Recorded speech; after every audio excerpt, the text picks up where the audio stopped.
because she's sitting here arched up like the Loch Ness Monster. Like that infamous image that you see all the time. This is her, and it's real. The monster is real. Wagwan. Wagwan. Yeah, so I watched episode 1 and I thought it was a good time. People seem to think it was a good time, so I was like, let me watch episode 2. And I think in this video I'm gonna have episode 2 and 3, but episode 3 is not out yet, so I don't even know what's to come. But I don't know if I can handle any more of this. This is scary, because first episode we were introduced to Alfuda. She was the main topic, and episode 2 was mainly our melanated mistress, Corota. Corrosive, I don't know. We start this episode off in a very special way, and she's, I guess, witch of some sorts, like a scarlet witch, but I think the appropriate name for her would be like a violet vixen or something. This is a rambunctious, robust, rotund rear that we, because the thing with me, when I'm looking at stuff like this, the only thing that I could really think of spewing out of my mouth are big words to describe these big attributes about these big bumbaclats. Yeah, I don't know what she's chanting now. I don't know if she's trying to summon me actually into this world. That's what it seemed like by what she's wearing, because if you look at her garments, she's leaking out of these things like clean up on aisle 6. And I'm gonna credit one of my friends, he says that shit all the time, that's not my joke. And she spawns in a little Build-A-Bear sized minion in from the other world, and I think that's what it was, because when I woke up the day after this episode dropped, I felt like I was forgetting some things. So maybe like the process of like my mind transfer into this Chucky doll was like halfway like I don't know, like my memory just felt hazy and I had like a weird dream, so maybe that's what this was. But unfortunately her bodaciosity is so nonsensical that she ripped the bottom part of her $60 Victoria's Secret set. And before we get into the episode, we're introduced to the they show us the opening for the first time, the opening of the show, and I was planning on doing an opening tournament. I don't care what's in that tournament, Mashal, Oshinoko, the new Bleach shit, this is winning.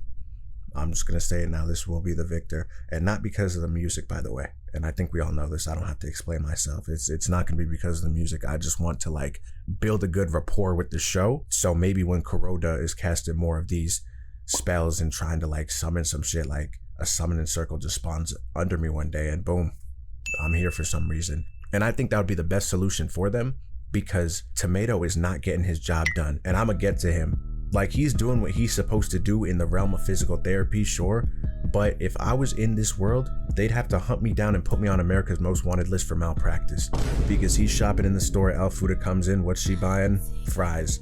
I don't know why they have fries and hash browns next to the cigarettes. Once Alfuda comes in, I guess her and Corota are from different gangs, and she's a dark elf, so this is basically, in human terms, a battle between the Snow Bunnies and the beautiful Black Queens. So not only do they have to spawn me into the show, Dr. Umar has got to find his way into here somehow, because this could get ugly.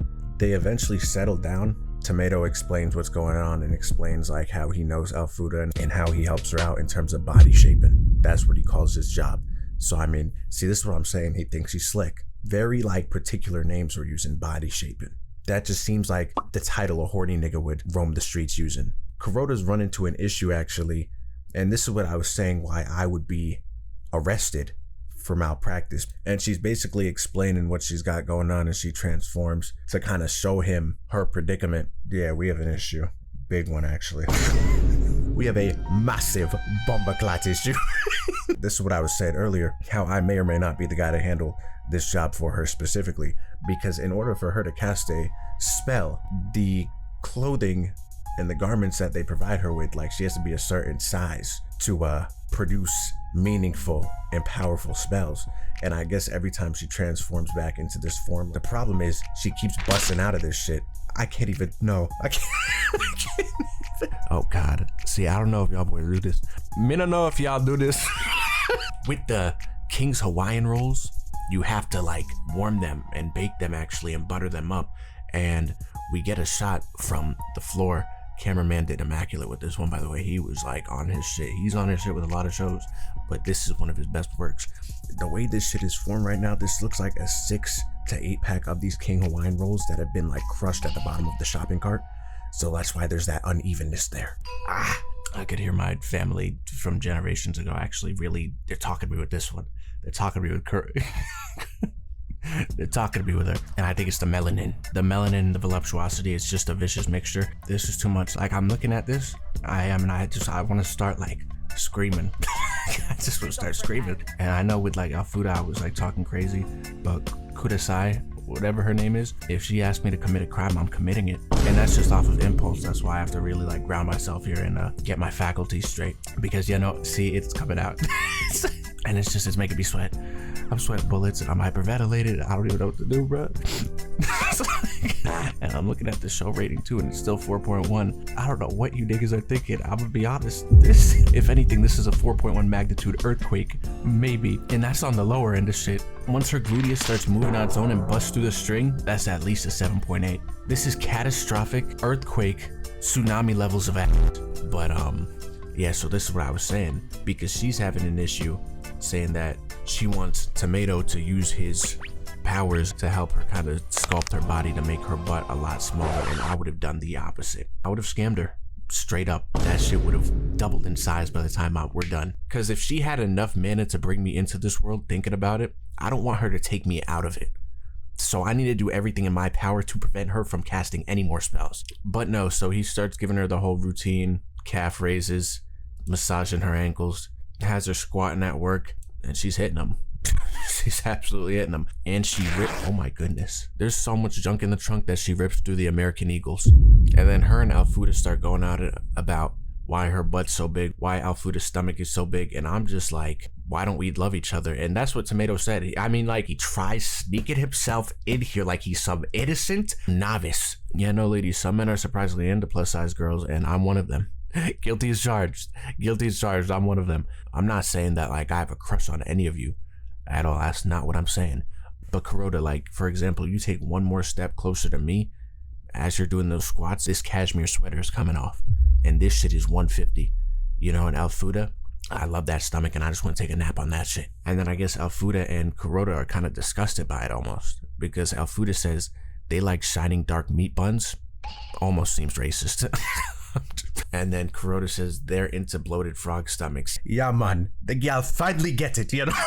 And I just want to interject really quick. I saw comments in the video talking about how my Jamaican accent was scuffed, and the reason behind that is, like, as I was saying, I have that other half in me, so it's sort of like conflicting sides, and sometimes the articulation comes out weird. But yeah, no, after he starts working with Vivi, she gets a bit more snatched, you know, and she starts spawning in more employees and stuff. And it's crazy because I'm actually well versed in like grocery store operations, because I did work in one for like 10 years. So whenever she needs me, I'm available.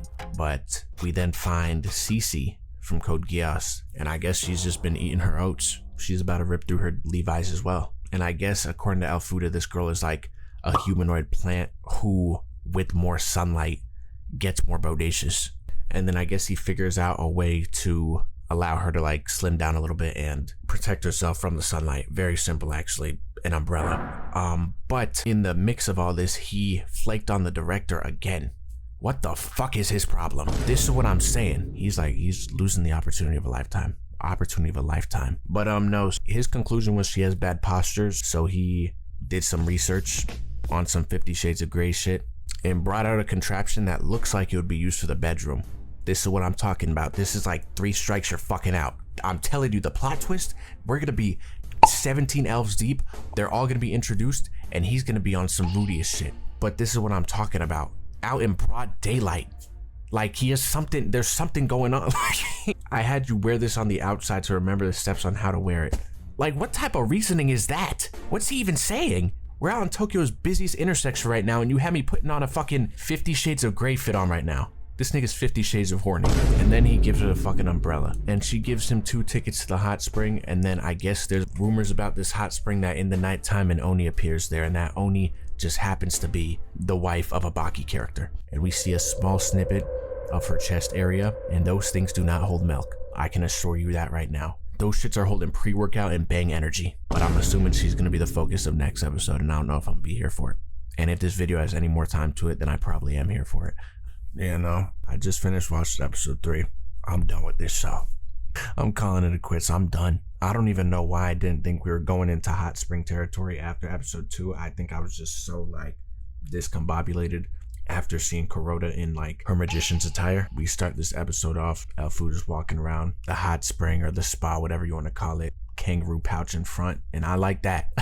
I like that. And I was just about done, a minute and 40 seconds in, because I had to let the opening go.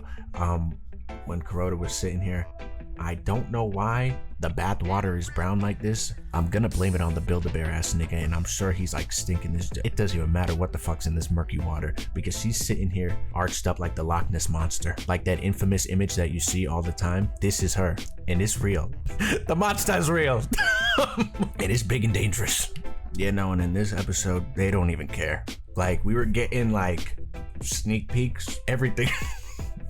Everything was out on display, and we're shown all of like the stats of both Elfuda and Corota's build. And I didn't want to get out the protractor. I didn't want to get out my geometrical tools, but I just may very well have to.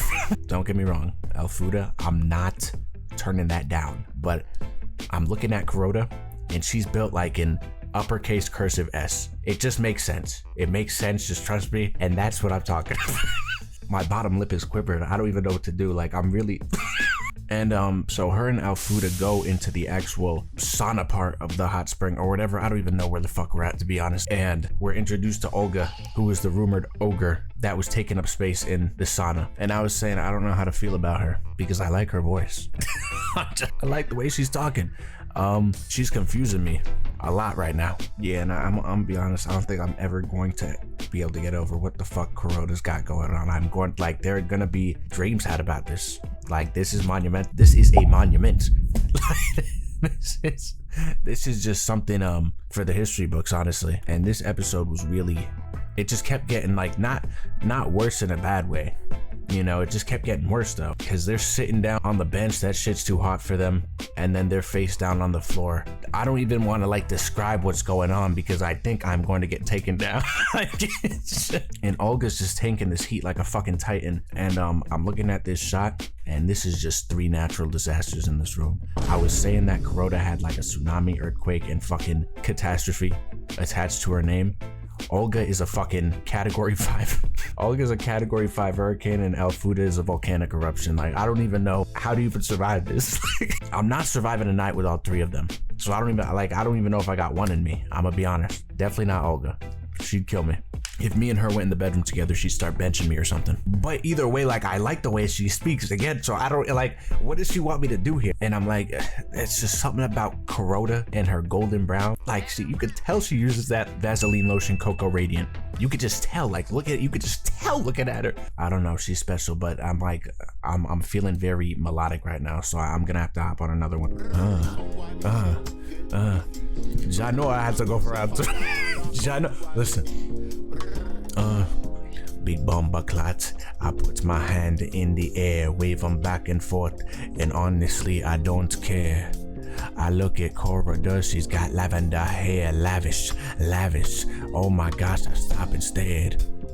Elfuda, she was eating her fries from where? Not McDonald's, she got them from 5 Guys -4. She's got 1 guy, and that is me. Olga, man, fuck it. I'm about to fuck a tree. And it does not matter. It don't matter to me. Let me not get vulgar. Let me not get horny. Let me take it back and respectfully refer to these women. Oh my goodness, and I'm about to go. But I'm banging on my chest, I'm shaking and I'm sweating. Oh man, Corota, when are we having our wedding? When are we having our wedding? When are we gonna get married? When are we so engaged? Oh my gosh, it's getting hairy, and I'm getting scared. Yes, it's getting scary, because I know that's, man, this shit is slow, like it's Gary the snail. Me and you all will prevail. I messed up on my words, but I'ma go send an email. To whomst, it really does not matter, cause me and you, gal, we are gonna shatter records, longest sex ever. My meter was just like getting too high of excitement, so I had to like expel some energy there. But no, I mean, the rest of this episode is really just them chopping it up in the sauna. And then Alfuda challenges Olga, who's been sitting in the sauna for about 5 weeks now, to see who can sit in there the longest. And then loser buys dinner. And dinner for Olga is just alcohol and pre-workout. Alfuda loses in about 10 seconds. Hey, what's with all the commotion? What's going on, girls? She told me she was buying me French fries and now she's drinking alcohol. I just don't know what to do, nigga. I'm hungry. And wait, pardon me. Who is this bad gal? Alfuda? Who is this? I'm not. Pleasure to meet you. Name's Olga. Pleasure's all mine. Yeah, no, and after that interaction, really nothing else happened after that. We just meet a fisherman from Fishman Island who sells fish and consumes Old Bay to keep herself out of her mermaid form. But no, so that's about it. And it's like, there comes a point where it's like, I'm not even surprised at what I'm looking at anymore. And I'm just sort of marveling at it, you know, and especially Corota. And don't get me wrong, again, Alfuda, she's like right there. But there's just something about like that uppercase cursive S build that's like Hall of Fame tier. And with the mole under the eye, I mean, that's just the finishing blow right there. There's nothing you can do about that. But no, so that was fun. If I do I will continue watching this show. Don't get it twisted. If I do decide to make another video on this, I will probably, I think, maybe wait till the end, just because these are like super short episodes, and like a lot of the time there's not even that much like content in them. You know what I mean? Like the second half of this episode, nothing really even happened. Like they just met a new character and he helped her not turn to a mermaid. So it's like, that's a talking point for about 15 seconds. So if I am to make a third video on it, and I guess put in the comments if I should, I'll probably do it when the show finishes up. Got a little bit behind schedule, so I'm probably gonna have to finish the kaiju video on the plane ride, and when I get to where I'm heading, I'm gonna try to post that sometime this week. And then with the Bleach video, I'm going to work on that when I get back. And if there are any other shows are like shorter that people would think would be like fun to talk about, similar to this one, I guess put those in the comments and subscribe to the second channel, because I'm gonna try and get some gaming stuff going on over there as well and finish my Elden Ring DLC. And yeah, I think that's all I got. So without further ado, on to the next one. And yeah, that's it.